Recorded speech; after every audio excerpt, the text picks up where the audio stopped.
Listeners, are you ready for your monthly literary adventure? We now have the BFF Book Club.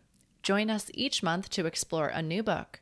After reading, connect with fellow book lovers and meet the author in a live interview. Can't make it live? Don't worry. We'll send you the recording. You can find all the upcoming book club selections at www.bookishflights.com/read/BFF Book Club.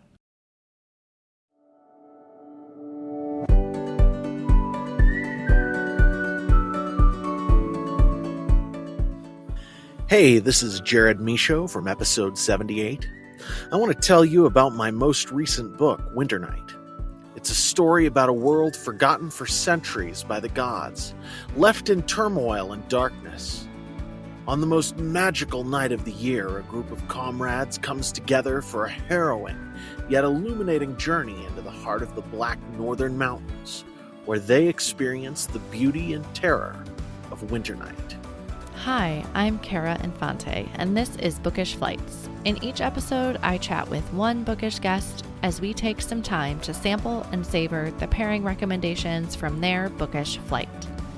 In today's episode, I am chatting with Laura Muncie. From a young age, Laura loved making art, everything from Play-Doh models to sea glass murals on her grandparents' garden walls. Originally from Scotland, she moved to Germany in 2012. And currently lives in Obertshausen near Frankfurt. She is a children's book illustrator, and her latest book, A Very Merry Muddy Christmas, was released in September of 2024. Welcome to the show, Laura. Hi, thanks for having me, Cara. This is a special honor to be speaking to you. I am just so excited. As I've mentioned to you already this morning, I have not had an illustrator on the show today, and I am really excited to kind of dig in and learn more about your profession. And I have kids of my own, so picture books hold a special place in my heart. And so I'm just really excited to have you as well today. Thank you. Well, why don't you start? Because I feel like you're so much more than this bio. Why don't you tell us a little bit about who you are? Sure. Well, yeah, as you mentioned, I'm an illustrator. I'm a picture book illustrator, and I'm also a writer. I am a mommy. I'm a rugby mommy. So I have a little girl and I have a little boy. My little boy is really big into rugby, and so I spend a lot of time by the pitch. And what else do we do? I like Zumba, and I go bike riding. That's a big thing in Germany. You can get out into nature quite easily, so I enjoy bike riding, and that also really helps me with my work to be in nature. So that's basically a little bit about who I am outside of illustration. Yeah.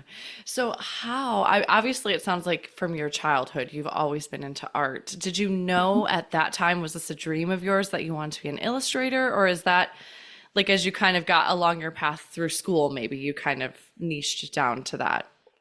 Well, this is an unusual question because I never had plans to be an illustrator.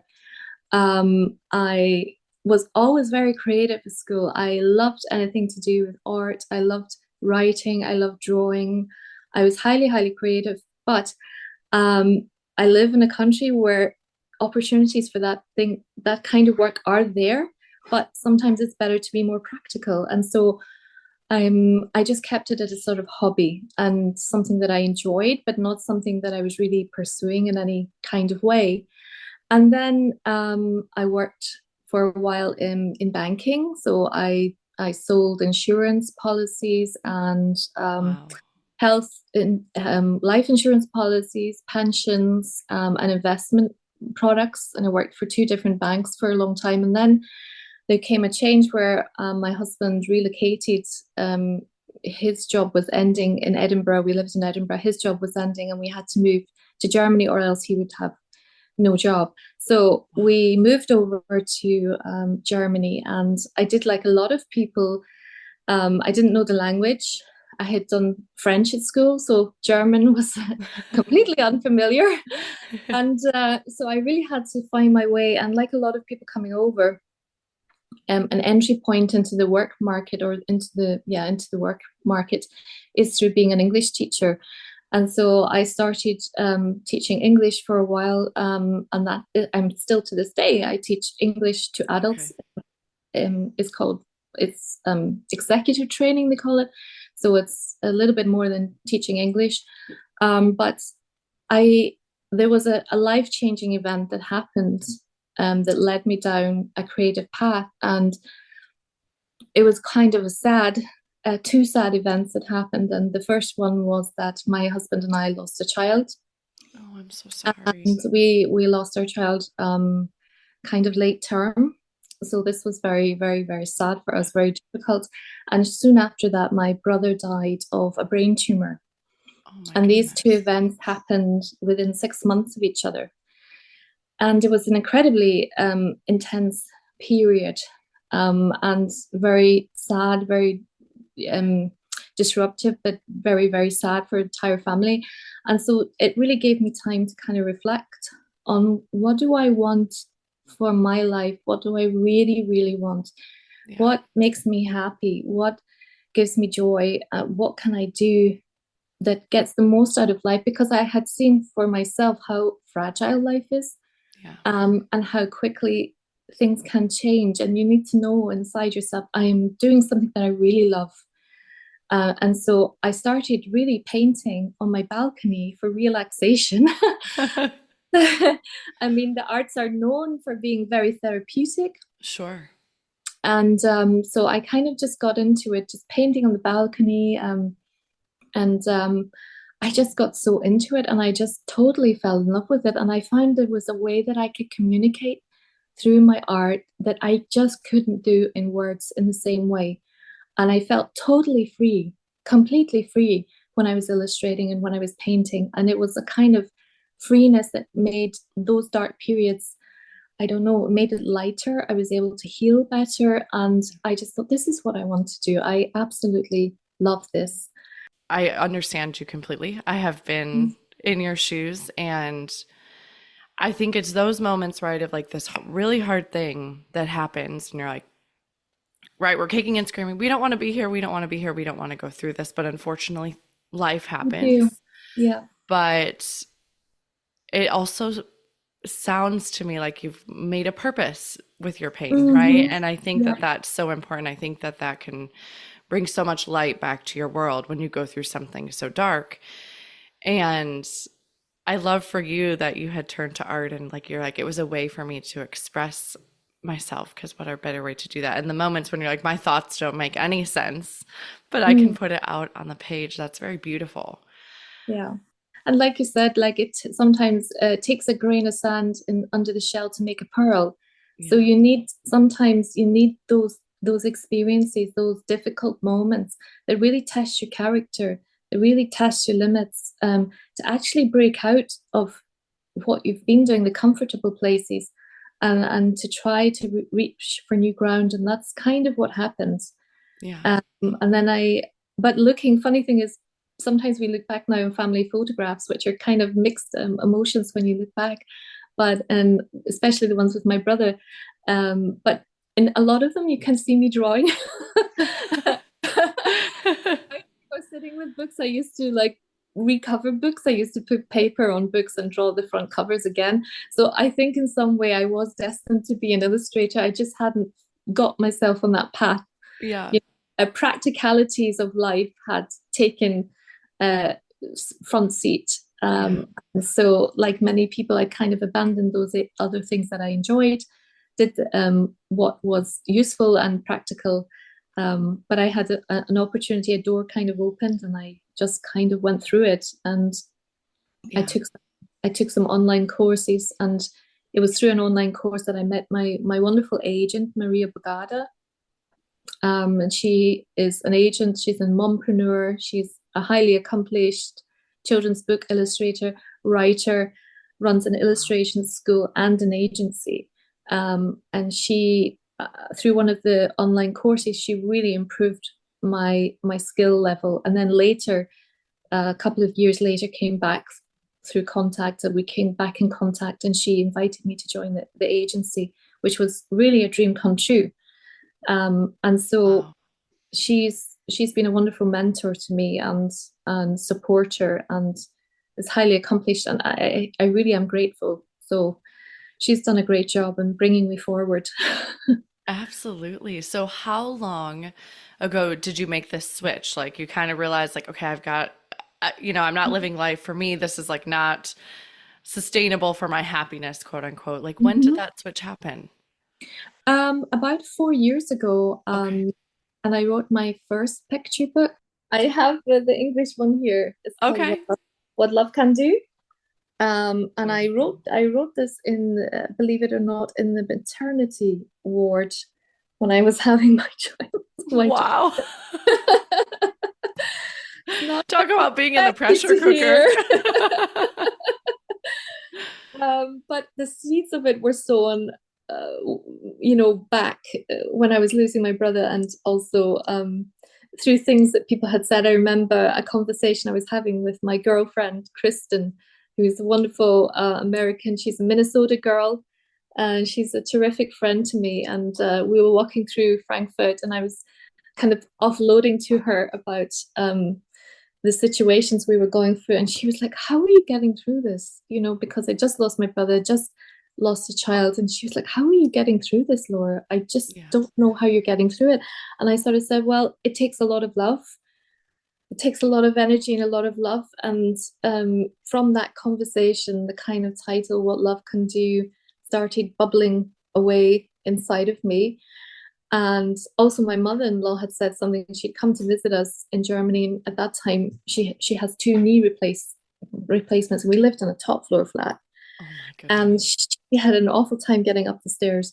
And my little boy was at the top of the stairs, and he shouted, Granny. And she said, she just kind of got herself up there, and she said, it's amazing. When I heard his little voice, I thought, you can do anything for love. And she just kind of Oh, powered through the pain and got to the top of the flat and got to our flat. And so those things kind of all were like seeds that kind of planted. And then over time, I made What Love Can Do, which was published by Adelaide Books. And it's okay. been translated it's in English, but it's also in Portuguese. And Wow. it's like about the little gestures, not the big gestures, but the little gestures that you may not think are big acts of love and care, but they all add up into Yeah. being that's what it is. Like, love can welcome in you and small and measure you as you grow tall. So we have a mummy measuring their little one, taking note of all their changes, and we have a family singing here. We have love can free the tiny and trapped and help to heal a heart that's cracked. So we have a grandparent here looking at a picture. It's obviously lost someone, and a child hugging them. And so it goes on like that, little gestures. Beautiful. And I also played Louis Armstrong's a Wonderful World when I was writing and illustrating this. And so the key lyrics in that are the bright blessed day. So I have the bright blessed day is Yeah. this one, and the other lyric is the dark sacred night, and so I have the dark sacred night. So I Beautiful. tried to do this like night and day through this picture book. So that's Okay. kind of how that Yeah. developed. So you wrote and illustrated that one. I wrote and illustrated that one, and the Okay. publishers translate it. They get Yeah. someone to translate it. How long does that process take then? From like, okay, obviously you had this idea that started and then you wrote it and illustrated it. Maybe start with that because then I know the publishing world can be a whole other beast Yes. in time. um, well, that's a good question because it depends on the complexity. I mean, I have manuscripts that I've written in a couple of days, and they're still sitting in a drawer, and I'm wondering what I'm going to do with them. And then I have other things that have taken more time. Yeah, So sometimes it just depends on your own feeling about it. Maybe sounds a bit wishy-washy, but some ideas need more thought and more preparation, sure. and more planning and more reflection. And so those need time. And then other things maybe just come more quickly, more naturally. So it's Yeah. hard to put a time scale on it, which it possibly doesn't help answer this question. But That's okay. I just figured I'm like, I know, obviously, I'm like, I know these things take time, and I totally understand that some ideas need more time to marinate, right? Like they're just not Yeah, ready to go right away. So that makes sense to me. yeah. I feel like you've brought up so many great points already because I think so often about my kids, and I'm sure you do as a mom too, of what can I do to teach my kids resilience? What can I do to teach my kids so when they're faced with hard times, emotionally difficult times, like what can they turn to Hmm. and to kind of help get themselves out? I was never artsy as a child, but I did play the Hmm. piano, and that would be my Hmm. escape. Like I could go downstairs when I was sad and go play the piano, and by 30 minutes I'd feel better. Like it was just an Hmm. escape. And I think unfortunately our kids today, right, are faced with so much screen time and so many things to distract them from just like being bored and trying to figure out how to Hmm. unearth themselves or just how to entertain themselves in those moments. And I'm just as guilty as the next person, right? Of like, but it's, I think about it often of just these little skills to prepare our kids for life ahead because we know it's, unfortunately, it's not always easy. Exactly. It's not always easy. I don't have the answers either. A lot of it just you figure out as you go. It's hard as well to compare my childhood with the childhood that children have now. It's a Yeah. totally different generation, and I don't think that comparisons help because it Yeah. can be very undermining. And I think one of the worst things you can do as a mom is compare, or as a person, just as a Yeah. human being, is compare because every family is different and the makeup and dynamics of every family is different, and what works for one may not work for the other. I know for my son, for example, sports have been a tremendous outlet, and I never had an appreciation of the sports until I had my son, and I see how it gives him community. It gives him something active that he can see a result at the end, a quick result. It's not Yeah. like schoolwork where it's incremental, it's gradual, it builds up over time. It can be quite difficult to measure the milestones, but with sport, there's more of an instant gratification, which is a little bit like the online stuff too. There's a more instant Yeah. gratification. So I've really done what I can to encourage the sport end of things because he has peers, he has something other than school. As a non-native speaker, so to speak, he is in a country where it's not his native language. It has been a tremendous bridge Yeah. in kind of building friendships, breaking down walls, and for a boy to learn to like work with other people, Yeah. work as a team. It's not just all about you. Yeah. Sometimes you do the background work and someone else carries the ball over the line. Yeah. And so I owe a lot to the rugby club that my kid is part of because I think they do a terrific job and teaching some life skills. They don't even know they're learning them. Yeah. They're just learning them Absolutely. through play. Which is at that age, right? For our kids, that's the most important. Like it should be Yeah, fun. yeah. So, well, I really, really love that. So, what are you working on a project right now? Well, we just finished a very Merry Muddy Christmas, which was a total joy to do. But at the moment, I do have another manuscript that has been uh, in production, let's call it, for about 3 years. And Wow. it's a character called Penny Pin. And Penny Pin has been keeping me awake for many, many, many weeks. Because maybe sounds quite odd, but as an illustrator, when I'm illustrating characters, to me they are real. To me, they Yeah. are like real people, and so Pennypin is like to me a real person, and she's been running around in my head, demanding to be drawn for a long, long time. And so I finally captured her about a year ago because she's a fast little whippet of a character, and I managed to capture her. And so I have a manuscript that I'm trying to get right. It has been seen by some editors, and there's some feedback on it. Particularly, the content of it is more on the sophisticated end. So we Sure. need to figure out whether or not it's too niche. Okay. That's something. It's about music. I don't want to give too much away, Sure. Yeah. but it's about music, and so I have to get some deep analysis on whether or not this actually has the wings to fly, or whether it's too niche or what. So that's why Penny Pin has been kind of on ice for a little bit. Okay. And I had another commission for a Very Merry Muddy Christmas. So that took up my time too. Yeah.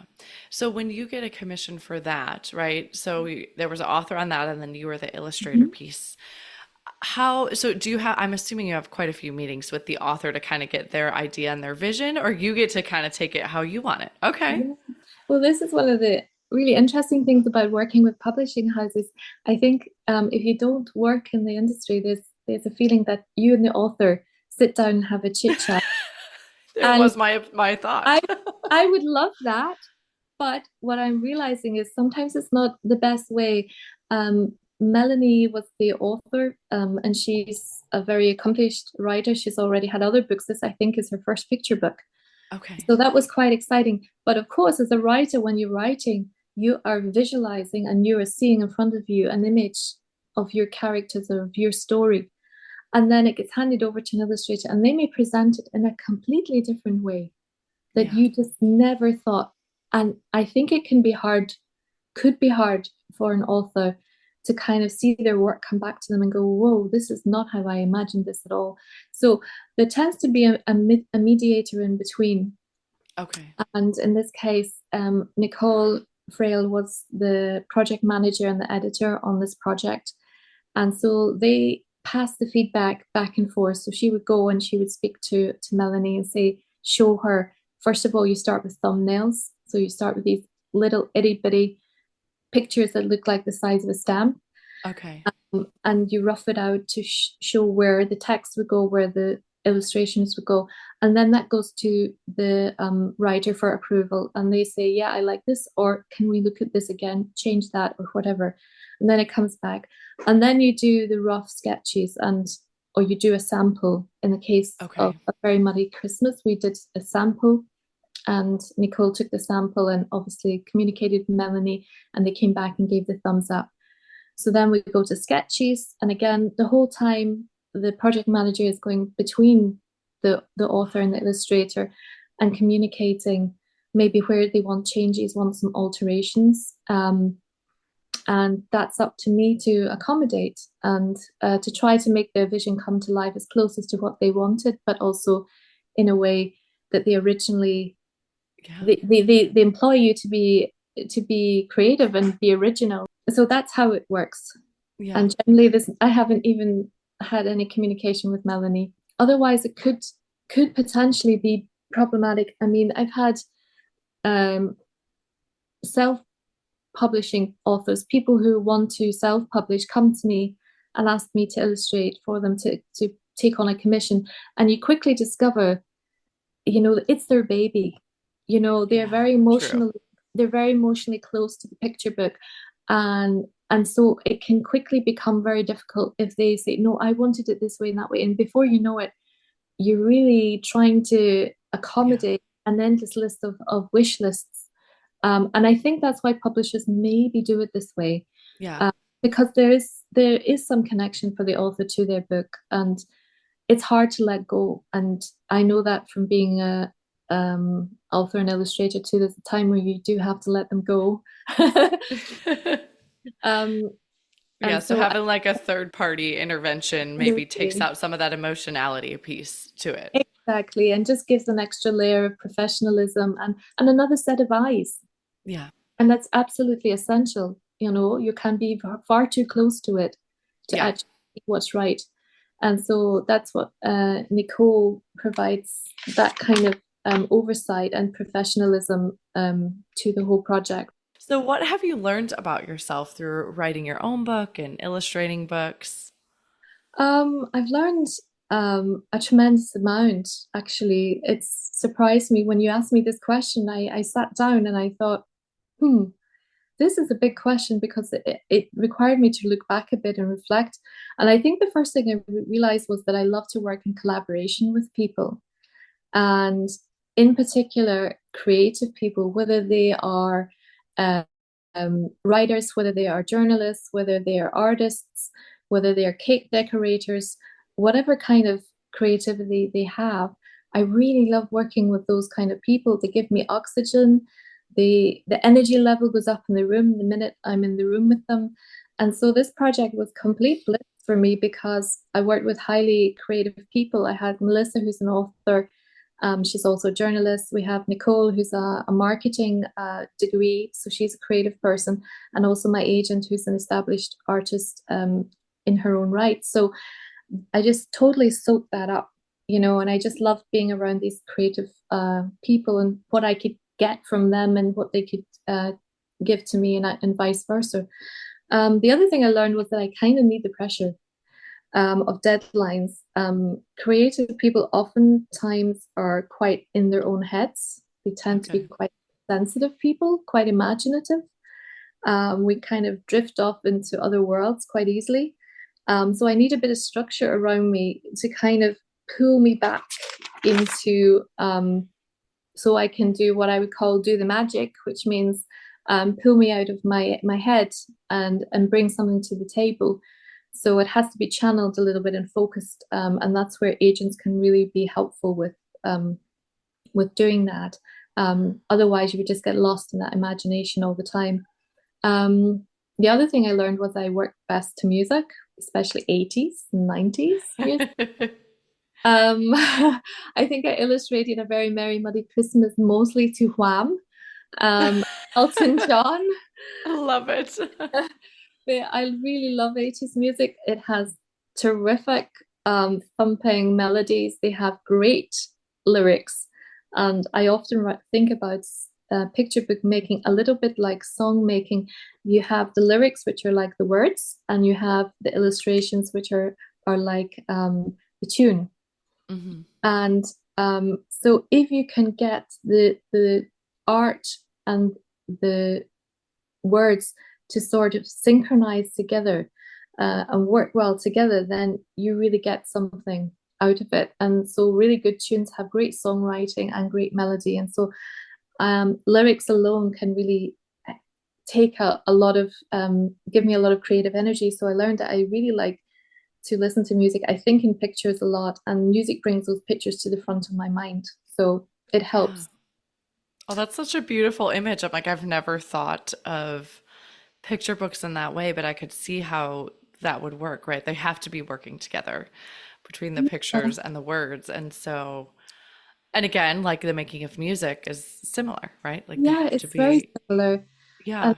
Even like Elton John had a poet that wrote his lyrics, and for some reason 80s and 90s music had terrific songwriting, great lyrics, and so I really listen to that a lot, and that helps me switch off and go into the Neverland, fly around Neverland and stuff.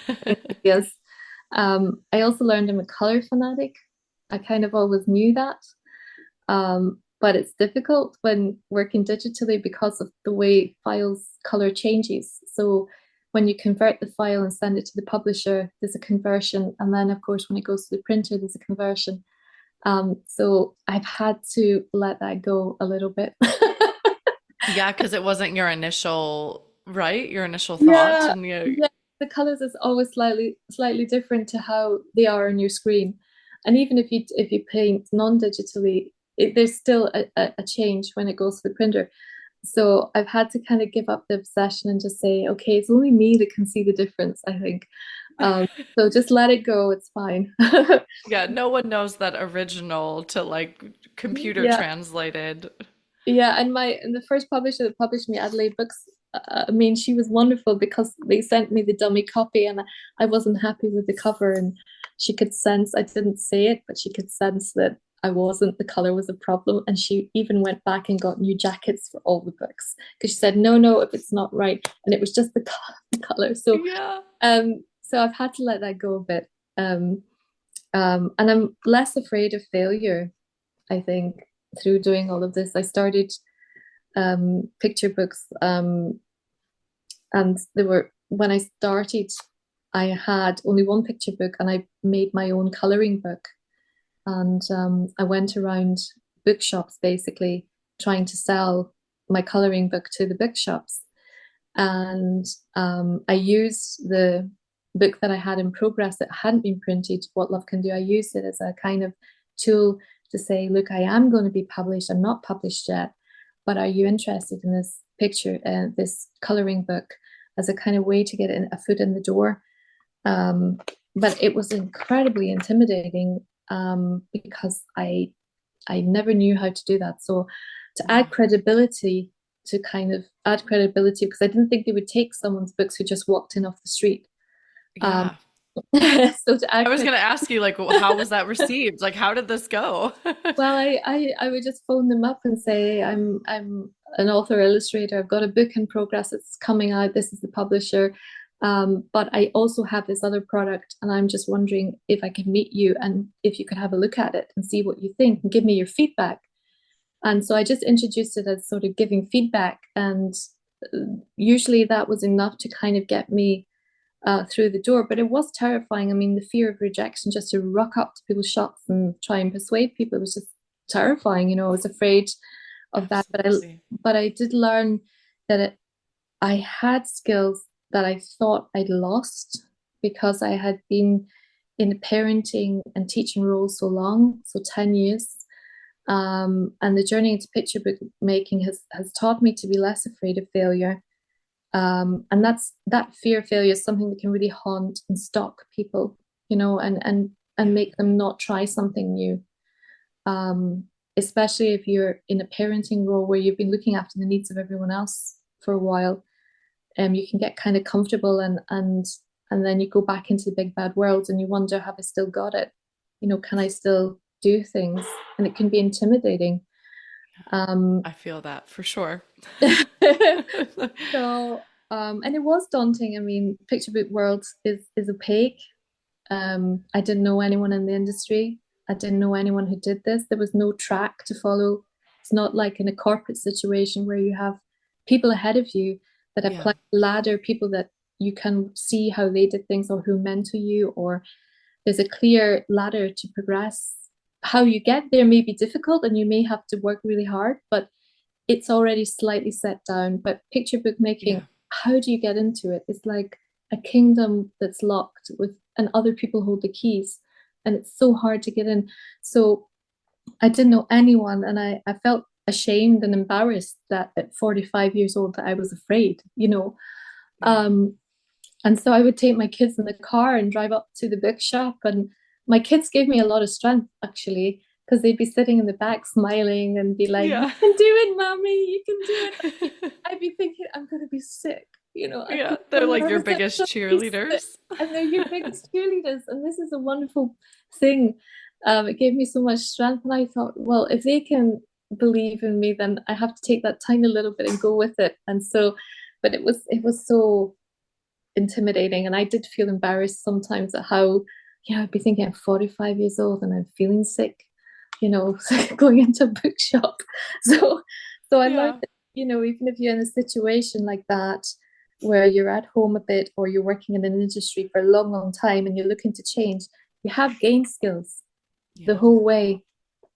And you don't realize it, but all of those skills are applicable in another scenario. And if you're a parent, you know, you end up in situations where people are emotional or argumentative. If you're in a parent meeting at school or anything, discussing new policies, or you participate, you're still having to deal with people. You're still having to deal with situations, and those skills do come to the forefront. Planning, organizing, preparing, looking ahead, forecasting, all those things that you automatically do.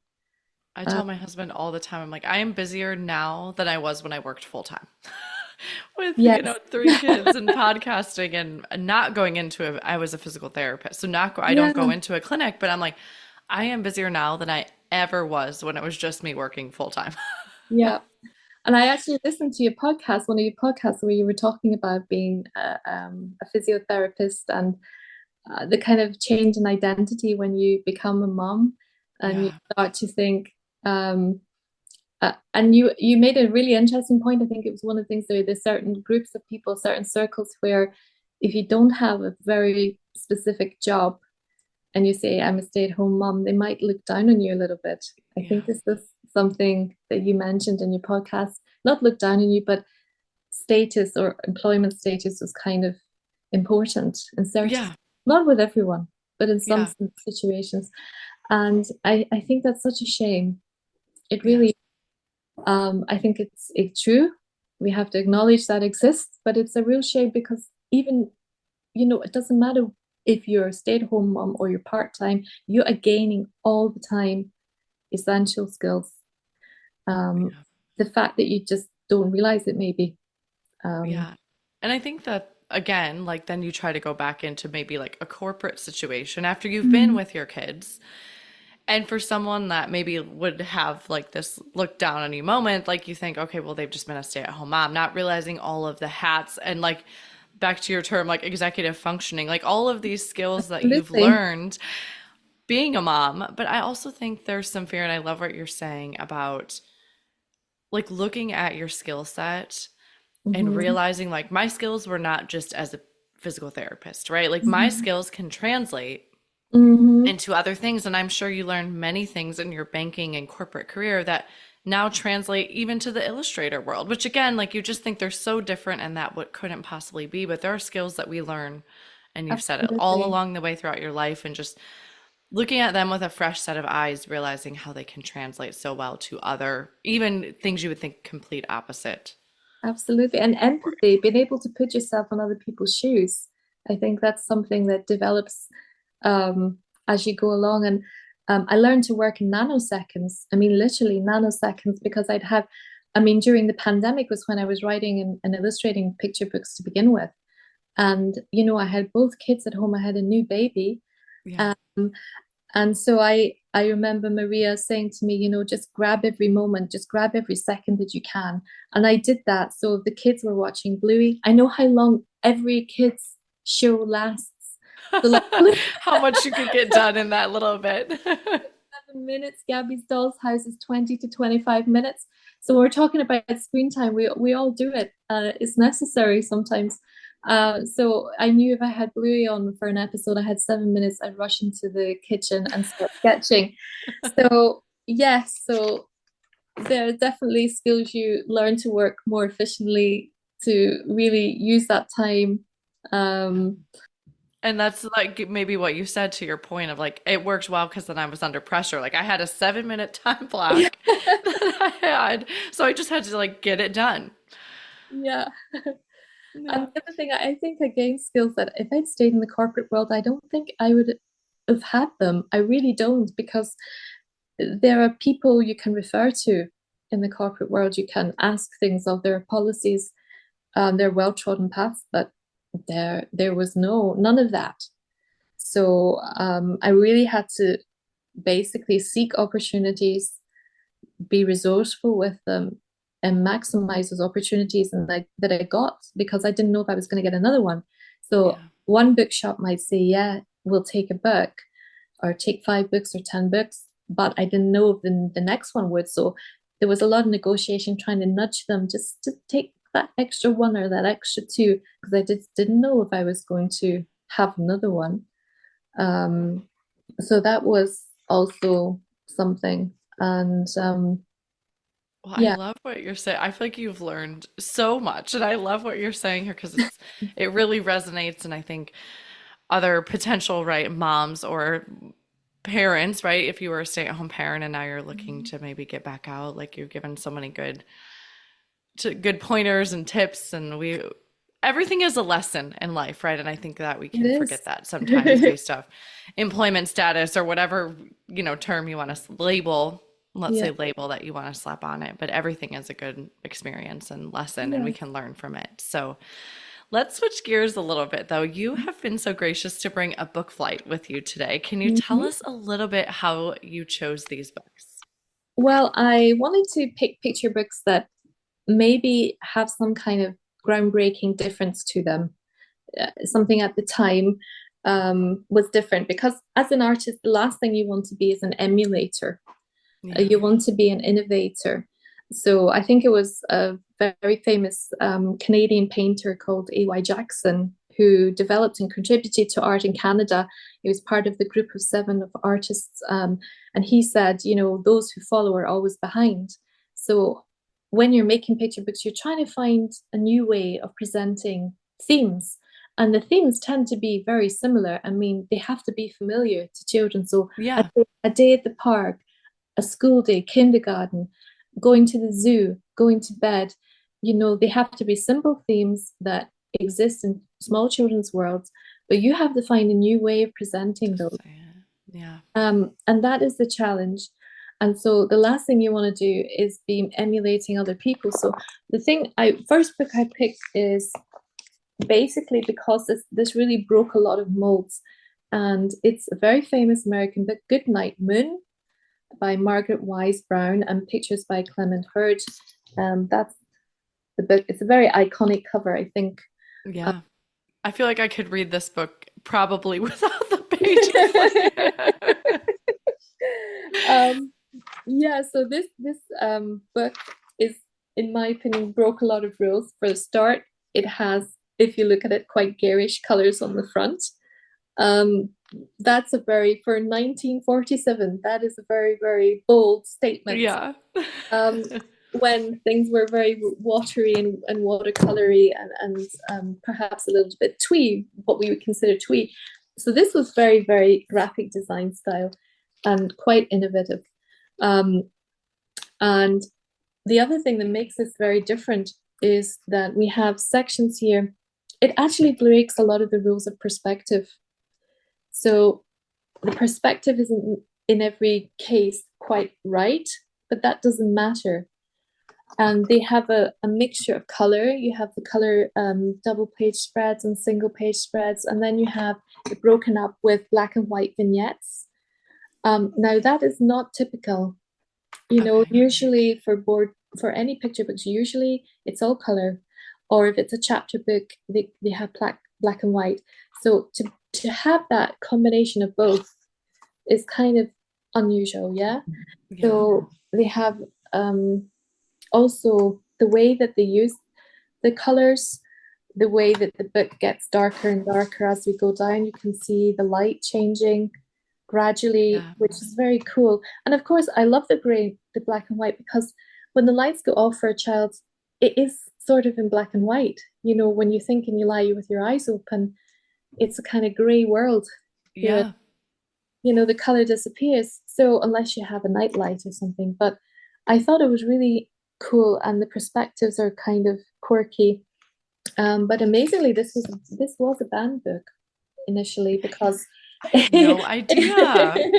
It was banned from the New York Public Library. I found out from 1947 to 1972, because the gatekeeper librarian, who the other librarians followed, had determined, and I hope I understood all this right, had determined that it was too sentimental. So this was a very groundbreaking book, and it took a new librarian to kind of open the door and let this book be part. And now, of course, it's considered a classic. It's considered a classic. I feel like at every baby shower, a new mom gets this book. In America, at least. I don't know. I know I got my copy at a baby shower, and I imagine many others, right? And I think I even remember reading it as a kid. Yeah. So there's that nostalgia piece too. Yeah, it's like Guess How Much I Love You.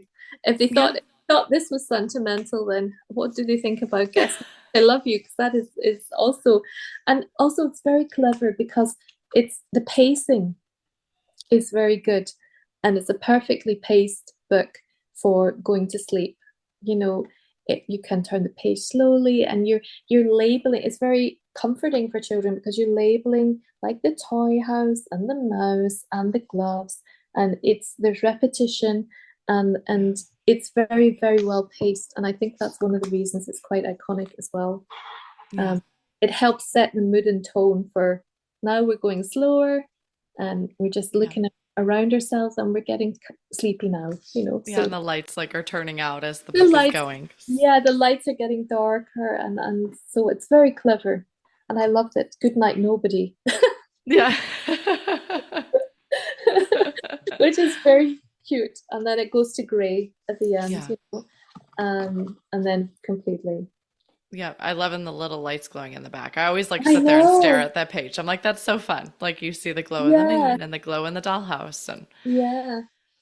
And so so. it's a really neat book, and it's a classic for a reason. And what's the second book you brought today? The second book is I Am the Seed That Grew the Tree, and this is by Nosy Crow, which is a very cool English publisher. It's a very, very big book. I love this book because it has a poem for each day of the year, and some of the poetry is a little bit more sophisticated. So, in terms of who this book is for, it's really suitable for a child or for an adult, or totally perfect to read together. And I love this book because my children love it. They pick if it's someone's birthday, they pick the day and they read the poem. So, for example, I have here the 27th of February, which is my dad's birthday, and the theme is the snowy mountains. And it says, I suppose you think Australia is all plains and white hot sun. Well, don't forget the mountains where the snowy rivers run, where the land is wild and rugged, and in winter icy cold, and the people, like the country, are hardy, free, and bold. And so that's the first bit of I from love my dad. and, that. and that sums up my dad actually, hardy, free, and bold. I think that's I think that's a good description. So, and of course, it's very good because it's extending children's vocabulary. Words like rugged, you know, Yeah, hardy. So my kids love this, and you can tell how much they love it. They've made me bookmarkers for it. This. so cute. So I love this one because you can pick out their birthday, their friend's birthday. And it's a little bit groundbreaking because it's every day of the year. It's poetry, which is not always an easy sell. Yeah, Rhyme is a different thing, but poetry is not an easy sell always because of translation problems. sure. Okay. Translation. So there's a limitation. You can translate, of course, that happens, but there's more work for the publisher if Yeah, it's takes away from the poetry a bit. they have to have a lot of skill, and they have to get translators that are really, really excellent. And there's an additional level of planning that has to go in for. So it's not a quick and easy one to sell on. So that's one of the reasons poetry sometimes isn't a favorite. So I love that. I love that it's a nature poem for every day of the year. It's beautiful too. Listeners, if Mm. you should go check out the cover. I'll have links in the show notes to all these, so you should go Mhm. check them out because it's a very beautiful book. Yeah. And the last one is a book called Rebel Orkney. And this is a picture book of sorts because, and I say of sorts is because we generally think of picture books as being for children, but this one most definitely is for adults. It's got a historical theme. It's about all the insurrections and various activities, historical activities that went on in the Orkney Islands, which is a group of islands on the north of Scotland. Okay. And it was written by Fiona Graham, and it has artwork and photography by a very talented Scottish artist, an Acadian who's born there, called Martin Laird. And I love what they've done because they have shown the history of the Orkney Islands, the kind of abuses of powers, the wealthy lairds and earls, and what they did on the islands, and the resistance that the ordinary people put up. So it's kind of a bloody history, Oh, which is wow. so, but they have attached to that photographs and also original artwork. And so I think that really breaks some rules because some of the art is cartoon style. Some of it is like pop art style, a bit like Andy Warhol, you know. Okay. Some of it's like acrylic and gouache, some of it's oil pastel, and it even has children's art included. And Wow. so they've really taken different art forms, including photography, to complement the writing. And so I think, and it's pretty cool. They have like the standing stones also are illustrated, and there's there's a couple kind of getting on at the standing stones. It's definitely not one to watch for to read with the kids, but Okay. yeah, if you've seen Outlander and you like Outlander, then you know it's a more of an adult theme. But I love that Okay. they have had this blending of picture book style with historical genre and photography, and everything's in there. And so if we're talking about not emulating other books, I think that book is really original, Rebel Orkney. Yeah.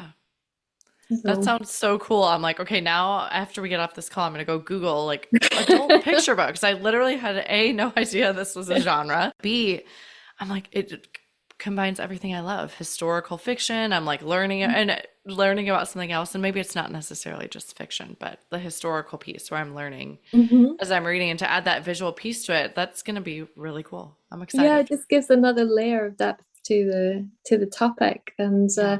and I also love that it's been written by people who come or illustrated by someone who comes from the area. I mean, I think Indigenous voices are very, very important, and they're the best people to tell their stories. Yeah. Um, and so Rebel Orkney really captures, and I love that because some in Scotland we have wonderful picture books in Scotland, but sometimes there is always this tiny risk that we fall into cliches as a way of kind of it's an easier road. But so I think anything that's really authentic and coming from Indigenous people that has a special authenticity and a special quality to it, and I think those are the best kind of books. And so that's what I look out for as well when I'm looking for picture books. I like originality, and for sure that picture book is original. Okay. All right. Well, listeners, again, all the links will be in the show notes. So you can check all of these books out. And I think you should because they sound really cool. Well, how I love to end our show here is with our bonus pairings, which are just a speed round of questions. So you can answer these really quick. Are you a rereader? No, there's only one book I've reread and reread, and that's Rebecca. Okay. By Daphne du Maurier, that one? Yes. Yes. It's the only book that terrified me. It's the first time I learned that a book could terrify you. And Yeah. I was only 9 and I read Rebecca and Oh, that seems young for Rebecca. yeah, it was young. And if you can imagine in Scotland, it was windy, wet, there was rain tapping on the window, there was creaks and noises in the house, and I terrified myself reading Rebecca and I loved it. Yeah. Had to do it again. Yes. All right. Well, what's one book you've read that has changed your life? Rebecca probably. I thought about this question and I wanted to say something really clever like Fast and Slow Thinking, which is a best-selling book about mindset and so on. These are really like a big genre mindset books, how to change your mindset. And but actually when I stood back and I thought, no, Rebecca's the book that Yeah. changed things. It's the first time I realized books could be scary. Um, and it's the first time there's a tremendous depth to that book. Um, Especially if you know Rebecca, I think a lot of people know the story of Rebecca, but I love that the person in the title was dead. I mean, that's Yeah. also genius. And that this idea that someone who's dead, you can be haunted by them and not haunted by a physical ghost or some kind of, paranormal, but by someone else keeping their memory alive and terrorizing you with it, which is what the housekeeper in the book Rebecca did. There was a housekeeper and the first wife who died. The housekeeper keeps her memory alive and was somewhat obsessed with Rebecca. And Rebecca was not a nice person, but you don't realize this until you go through the book and get to know exactly the depths of Rebecca's darkness. And that was kept alive by the housekeeper, Mrs. Yeah. Danvers. So it's the first time I ever really realized that can happen. People can keep the memory of someone alive and haunt you with it. Um, Yeah. so it's a very, very, very good book. Yeah. And I imagine with that depth, it allows you to keep going back and rereading it, right? Like the ones that Yeah. wouldn't have that, you wouldn't be drawn to go back and reread it either, No, there's probably. there's some real like pearls of wisdom in there as well. Some things about and also the lady talking is she's the second Mrs. De Winter, and she never gets a name. She's just called Mrs. De Winter, so we never learn who she is, but it's all told through her, and I think that's so clever because it gives an insight into the inner workings of someone's mind, and Yeah. it's just such a fantastic book, and it gets darker and darker and darker and darker and darker. The more you read it. Yeah. I'll have to reread it. I read it a few years ago. I'm still working on it, but a century of great books where I chose a book from each year Ooh. from like, I think I started it in 2022. So it was like 2020, 1921 or 1923 to 2022. I'm now in 2024, so I'm gonna have to like bump up how many I'm doing. But that was one, I think, I can't remember the year, but that was one of my choices for that. So, and it was been fun because I had never read Rebecca and I've never read some of these other classics. So it's been a fun way to dig into them. Yeah. So where do you like to read? On the sofa, mostly. Okay. Just, or if I can get away from the kids, I go on the balcony. I've got a balcony here and it's a nice place to sit sometimes. Yeah. So it's a good choice. Okay. And then lastly, what are you reading next? Oh, that's a good question. I'm trying to get a hold of a picture book. I want to order it called The Day You Begin. Okay. It's because I love the artist and I don't want to get his name wrong. So I should probably check that. But it's a very good picture book about starting things. So I'm quite keen to get that because I love this artist and I think he's a really good illustrator. The Day You Begin, and the artist is, sorry to be No, it's fine. I was actually thinking you meant like the day you were born, kind of. But this, I'm glad you like clarified that because I was totally thinking something different. Rafael Lopez. Okay. Oh, cute. So okay. It's about new beginnings and embracing new things. And my daughter, she's in kindergarten. She's having to embrace bilingual life. And so I want to show her little books that show other people starting things. And she's quite shy. So she's going to have to be nudged a bit, I think, to get her out of herself. So that's a useful tool. Picture books can be a great tool to introduce. To help them. Yeah, little topics, and if my kids are obsessed, they make bookmarks for me. So they made these bookmarks especially for your podcast. Oh my gosh, those are so cute! I love it. This one's a flag, and this one is like a little gem bracelet thing. Like she's put little sparkly things on it, so she's, you can put that in your book, Mama, and then you know where you have to look. Yeah, that's so cute. Well, thank you so much for coming on the show today. I know your time is precious, and I appreciate all you've given me. Thank you, Cara. It's really nice to be invited. I enjoyed it. Thank you so much. You're very welcome.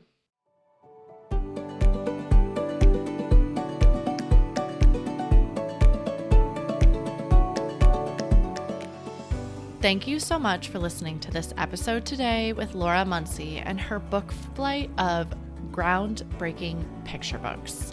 We'd love to hear what other books you'd pair with this book flight at bookishflights.com.